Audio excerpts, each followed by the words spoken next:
스토리도 흥미롭고 현 시대에 시사하는 것도 있고 또 무엇보다 마지막 기차 씬까지 액션 씬까지 꽤나 박진감 있게 잘 풀어져서 그냥 잘 만든 영화예요. 근데 월레스와 그로밋의 가장 큰 미학은 결국은 제작의 방식이죠. 안녕하세요. 온갖 것들에 대한 통찰을 파는 고양식당입니다. 하이. 얼마 전에 올해 첫 영화를 보고 왔습니다. 하얼빈도 아니고요. 위키드도 아니고요. 넷플릭스에서 나온 월레스와 그로밋. 따따따따따따따따 따따따따따따따따 아시는 분들은 노래를 아실 텐데 그 영화를 봤습니다. 재밌었어요. 재밌더라고요. 어렸을 때 월레스와 그로밋을 뭐 어떻게 봤는지도 지금 잘 모르겠는데 엄마가 보여줬던 거, 엄마 아빠가 보여줬던 거 같은데 비디오로 보여줬던 건지 TV로 봤던 건지 뭔지 잘 생각도 안 나는데 아무튼 잘 봤어요. 열심히 막 화려한 외출, 전자바지 대소동, 양털도둑 그런 거 다 봤다가 그 뒤에 막 2005년에 거대 토끼의 저주 이런 거는 안 보고 있다가 오랜만에 넷플릭스에서 나온다 그래가지고 새로 봤어요. 왜냐면 그 펭귄이 다시 나오더라고. 어렸을 때 봤을 때는 그렇게 무서워 보이던 펭귄이 다시 나오더라고요. 페더스 매크로시가. 이 양반이 전자바지 대소동에서 나왔던 캐릭터인데 이게 다시 돌아온다라고 하면서 아내랑 같이 봤는데 아내는 어렸을 때 그 월레스와 그로밋을 한 번도 못 봤대요.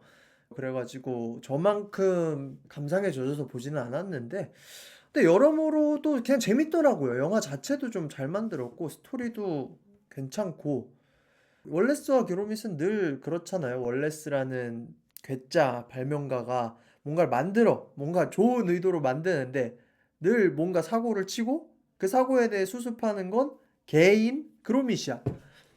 요번에도 문제는 월레스가 노봇이라는 집안일을 대신해주는 만능 로봇 같은 거를 만들면서 시작된 건데 그 로봇을 펭귄이 해킹해가지고 원래 전자바지 대소동에서 훔치려고 했던 블루 다이아몬드를 다시 훔치려는 뭐 그런 내용이었어요. 근데 월레스와 그로밋의 가장 큰 특징은 스토리 이런 게 아니죠. 그 영화가 만들어진 방식이죠. 클레이로 하나하나 만들어서 촬영해서 만든 스탑 모션 애니메이션이라는 거. 이게 클레이 애니메이션이어가지고 제작 기간이 엄청나게 길다고 해요. 2, 30분 만드는데도 뭐 1년이 넘게 걸리고 하루에도 뭐 6초씩 밖에 촬영을 못 했었대요, 옛날에는. 스토리도 요번엔 괜찮죠? 요즘 시대에 AI에 대체돼서 사람들의 일자리가 사라지고 이런 되게 최신의 스토리도 접목하면서 아날로그 감성과는 다른 그 최신 스타일의 느낌을 이 월레스와 그로밋에 딱 접목하면서 스토리도 흥미롭고 현 시대에 시사하는 것도 있고 또 무엇보다 마지막 기차 씬까지 액션 씬까지 꽤나 박진감 있게 잘 풀어져서 그냥 잘 만든 영화예요. 근데 월레스와 그로밋의 가장 큰 미학은 결국은 제작의 방식이죠. 제가 이걸 보고 티빙에 오리지널 컬렉션이 있더라고 그 옛날 거. 그래서 달에서 치즈 먹는 에피소드가 갑자기 보고 싶어가지고 찾아서 봤는데 요번 월레스와 그로밋 복수의 날개는 되게 매끈하게 만들었더라고요. 그 월레스도 그렇고 그로밋도 그렇고 모든 그 배경도 그렇고 캐릭터들도 그렇고 되게 동글동글한데 옛날 거를 보니까 진짜 더 손으로 만든 느낌이 세.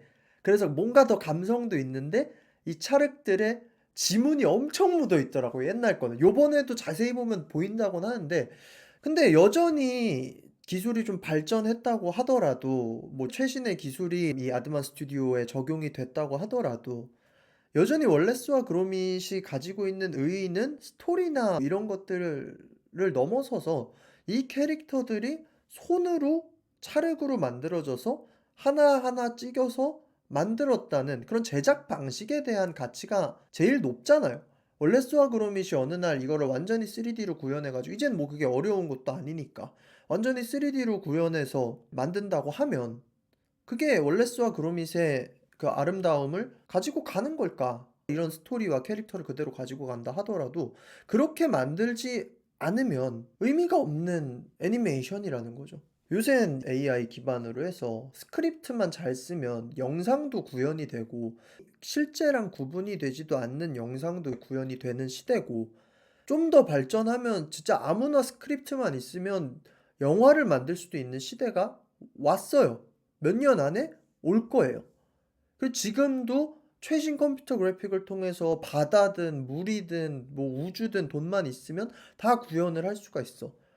근데 기술이 발전한다고 물론 기술의 발전과 동시에 의미가 없어지는 기술들도 존재하겠지만 어쩌면 가장 원초적인 방식의 제작 방식은 여전히 살아남아 있다는 거죠.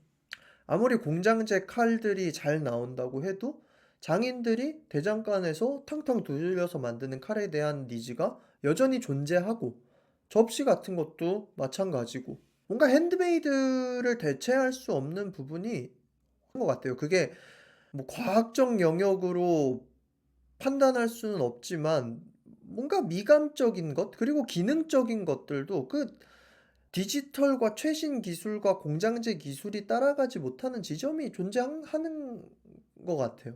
심지어 제일 최신 기술 같은 것이 가장 눈에 보이게 적용되는 영화 산업에서도 월레스와 그로밋이 여전히 많은 사람들이 찾고 반가워하고 좋아한다는 것 자체가 아날로그의 힘이 여전히 존재한다는 거죠.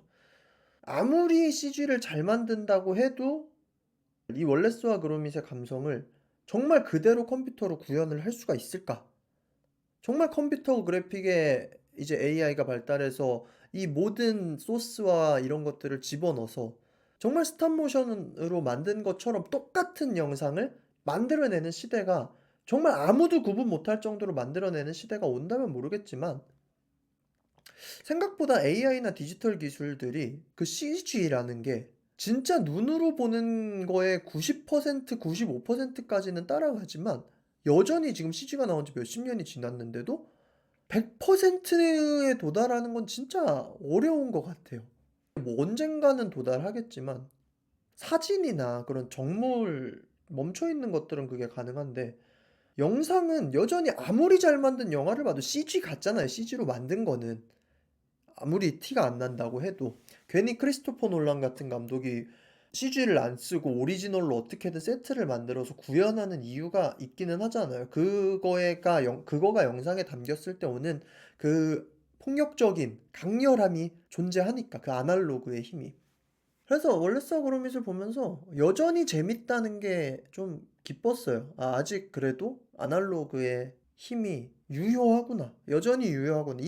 어떻게 보면 정말 미련하고 멍청한 방식이라고 볼 수도 있는 저게 여전히 유효하구나. 오히려 기술이 발전할수록 이런 아날로그적인 거에 마음이 더 끌리는 것 같아. 여전히 인간의 손에서 직접 만들어지는 것이 유효하다는 게 느껴질 때 이게 뭐 동일한 생물로서 같은 종으로서의 다행이다 싶은 것일 수도 있고 AI가 워낙 발전하니까 다들 마음 한켠 속에 그런 불안함이 있잖아요. 인간은 존재할 이유가 있을까? 어느 시점을 넘어섰을 때 AI가 인간의 모든 대부분의 것들을 대체할 수 있다라는 그 시절이 왔을 때 그럼 정말 똑똑한 모든 것을 지휘할 수 있는 정말 1%? 0.1% 이런 사람들 말고 99.9%의 인류가 필요 없어지는 순간이 올 수도 있는데 그럼 인간은 어떻게 살아가야 될까? 이런 두려움이 이거를 명시적으로 깨달은 사람도 있을 것이고 뭐 아무 생각 없이 있지만 자기도 모르게 생각을 할 수도 있을 텐데 그런 두려움에 대해서 이런 아날로그적인 것들이 여전히 유효하다는 것을 들었을 때 다행이다라는 생각도 들면서 그래도 뭐 인간에 대한 가능성, 소망 이런 게 있는 것 같아요. 기술의 발전 되게 중요하죠. 되게 필요하죠. 요새 뭐 스크립트를 쓰거나 좀 글 쓰는 사람들이나 단순한 보고서 같은 것도 챗GPT에 집어넣으면 깔끔하게 글이 나오기는 하더라고요. 제가 최근에 찍은 유튜브 스크립트를 빼서 챗GPT에 넣고 이 구어체를 문어체로 바꿔달라라고 했는데 괜찮게 바꿔줘요. 괜찮은데 내가 쓰는 만큼의 퀄리티까지는 안 돼요. 아직은. 근데 뭐 이제 챗GPT 4, 5나 막 그 다음 버전 나오면 진짜 인공지능에 거의 도달했다곤 하는데 그 선이 넘어갈까 봐 이제 좀 두려운 부분도 있는 거죠. 근데 두려우면서도 그래도 아직은 아날로그는 유효하다. 할 수 있는 거는 여전히 존재한다. 고려는 해야지. 이제 AI가 나오면서 우리가 어떻게 살아가야 될지, 새로운 기술의 발전에 대해서 어떻게 살아가야 될지, 나는 이걸 통해 무엇을 할 수 있을지는 고민은 해봐야 되겠지만, 아직은 인간에 대한 낭만은 존재하는 것 같아요. 원시적인 스톱모션 애니메이션의 인간의 감정을 건드릴 수 있는 부분이 존재한다는 게 좀 기뻤습니다.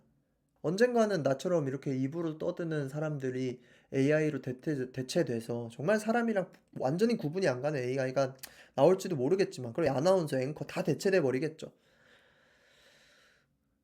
근데 그 시대가 나올 거라고 두려워하면서 가만히 있기에는 그게 언제 닥칠지도 모르고, 그럼에도 불구하고 결국에 살아남는 건 누구냐? 이게 두려워서 아무것도 안 하는 사람들이 살아남는 게 아니라, 그때까지라도 자기의 할 일을 계속해서 하고 있던 사람이 그 시기가 딱 도달했을 때 그 다음 스텝을 보겠죠. 이제는 뭘 해야 하는지. 영화 자체의 얘기보다 좀 아날로그에 대한 그런 생각들, 이런 거를 많이 했습니다.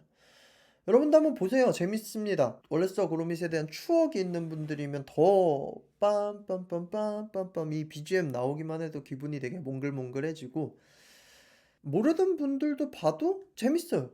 그리고 아이들이랑 보기도 더 좋을 것 같고, 이 30년, 40년 전에 이 애니메이션이 지금의 또 아이들이랑 공감대가 엮이면서 같은 한 세대의 공감대를 이루는 것도 좀 좋은 것 같습니다. 지금까지 온갖 것들에 대한 통찰을 파는 고야한 식당이었고요. 구독과 좋아요는 영상 제작에 많은 도움이 됩니다. 그러면 빠이.